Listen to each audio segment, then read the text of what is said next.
नमस्कार, Karnal fast news पर आपका स्वागत है। आप ये तस्वीरें देख रहे हैं बागवानी प्रशिक्षण संस्थान उचानी से, जहां पर पिछले 3 दिन से इंडो इजराइल प्रशिक्षण शिविर का आयोजन किया जा रहा है, जहां पर इजराइल से बागवानी माहिर व मधुमक्खी के माहिर विशेषज्ञ पहुंचे हैं, जिन्होंने यहां पर आकर माहिरों को ट्रेनिंग दी है। मधुमक्खी पालन को कैसे बढ़ाया जाए उसके लिए ट्रेनिंग दी है। सो तस्वीरें देखें क्या कहा इजराइल के विशेषज्ञ ने। हाँ जी सर, आप इजराइल से इंडिया आए हो, आपको कैसा लगा, यहाँ का माहौल कैसा लगा आपको? मुझे आप लोगों से मिलकर बहुत खुशी हुई। Thank you for coming. My name is Uri Rubinstein, Mashav Agricultural Attaché at the Israeli Embassy in Delhi. We are now concluding 3 days of training in beekeeping, and the theme of the seminar was how to keep the bees healthy and happy. And we are also concluding 2 days master trainer on irrigation and fertigation. And this is a symbol of the close relationship between the government of India and the government of Israel, and of course between Israel and the government of Haryana, especially the horticultural department, of which we got a lot of support to conduct our activities here. Sir आप बात करना चाहेंगे, क्या आयोजन था, कितना हरियाणा वासी को, किसानों को इसका लाभ मिलने वाला है? अभी आपको मालूम ही है कि हमारा 2008 से इजराइल गवर्नमेंट के साथ कोलैबोरेशन चल रहा है, और इन कोलैबोरेशन के तहत हमने 5 सेंटर ऑफ एक्सीलेंस उत्कृष्टता के अंदर इजराइल की मदद से बनाए।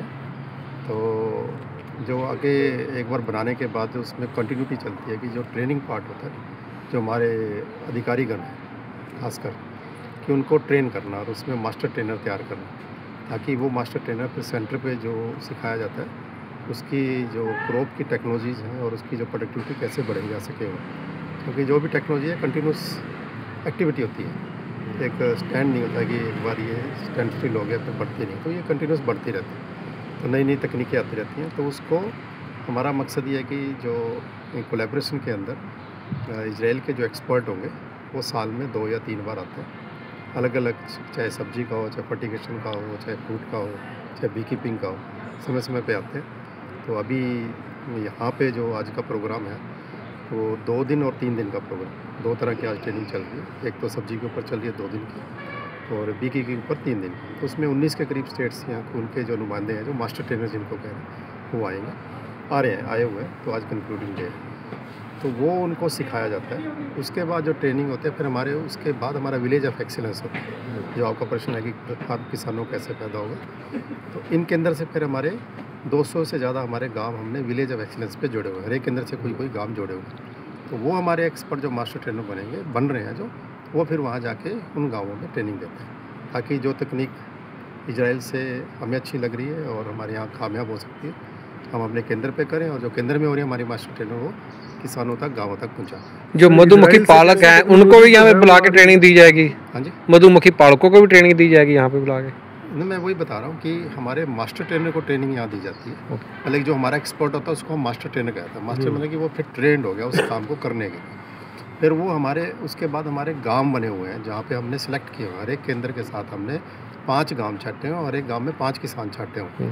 तो ऐसे 25 किसानों को फिर वो हमारा मास्टर ट्रेनर ट्रेनिंग देता है। वो हमारे केंद्र पे ट्रेनिंग होती है, फिर हैंड्स ऑन ट्रेनिंग होती है, वहाँ पे दी जाती है। सर, जैसे कि इजराइल जो है कोलैबोरेशन है इजराइल का भी, तो क्या टेक्नोलॉजी जो है वो इजराइल से हम लोग लेते हैं जो मास्टर ट्रेनर्स के काम आती है, और जिससे मधुमक्खी पालन को जो है वो इजाफा होता है? या देखिए, अभी एक तो मधुमक्खी पालन ही हो गया। मधुमक्खी पालन के बाद आगे उसमें वैल्यू एडिशन का ज़्यादा स्कोप हो गया है ना, और मधुमक्खी पालक भी तभी कमा सकता है जब वैल्यू एडिड प्रोडक्ट को वो मार्केट में लेके जाए। अब सिर्फ अभी तक हम यहाँ, आपको सबको मालूम ही है कि मधुमक्खी को हम सिर्फ शहद के लिए जाते हैं, शहद मिलता है, बिल्कुल। लेकिन जब इसका ज़्यादा बड़ा रोल है वो पोलिनेशन के लिए, परागकण जिसको बोलते हैं। दूसरे स्टेट्स में किसी किसान ने अगर बॉक्से रखवाने होते हैं ना, तो उसको पैसे देता है मधुमक्खी पालक को कि जी मैं 500 रुपये दूंगा, आप अपने बॉक्स मुझे 2 दिन 3 दिन के लिए मेरे खेत में रखो। है ना। यहाँ पे अभी वो कल्चर, अभी उसके लिए हम कोशिश कर रहे हैं कि पोलिनेशन के लिए भी हो, पोलिनेशन बढ़े। पोलिनेशन के काम हम उसमें काफ़ी सहयोग कर रहे हैं, किसानों को बता भी रहे हैं। दूसरा फिर उसके दूसरे प्रोडक्ट हैं जिसमें अब हमारा मधुमक्खी को, अब इसको इंग्लिश में तो पॉइजन बोलते हैं, है ना। तो मधुमक्खी बी वेनम के नाम से होता है, रॉयल जेली होती है। तो ऐसे वैल्यू एडिड प्रोडक्ट है जिसकी मार्केट में, जो कि जब मधुमक्खी पालक शहद तैयार कर रहा होता है उसी समय ये प्रोडक्ट निकलते हैं। ऐसा नहीं है कि उसके लिए अलग से कोई फैक्ट्री है, लेकिन उसका मालूम नहीं था। वो चीज़ें हम सीख रहे हैं, वही चीज़ों को फिर आगे हम उनको बताएंगे ताकि किसान अपने प्रोडक्ट बना पाए और ज़्यादा उसमें इनकम करा। तो सरकार क्या परचेज भी करती है सर? साइंटिस्ट पहुँचे थे हाँ जी, इजराइल से कितने साइंटिस्टों ने इसमें इसमें 2 एक्सपर्ट आए हैं। मिस्टर डैनियल आए हुए हैं जो कि हमारे घरोंडा के लिए फर्टिगेशन के एक्सपर्ट हैं। एक मिस्टर फरमोन आए, वो आए हुए हैं, वो बी कीपिंग के लिए। 2 एक्सपर्ट आए हुए 19 स्टेट से, अलग अलग हर एक जहाँ के अंदर, क्योंकि 26 स्टेट्स में काम करते हैं इजराइल वाले, और उन केंद्रों के सभी का एक्सपर्ट को यहाँ बुलाया हुआ है जो सभी को एक साथ ट्रेनिंग देता है। ठीक है।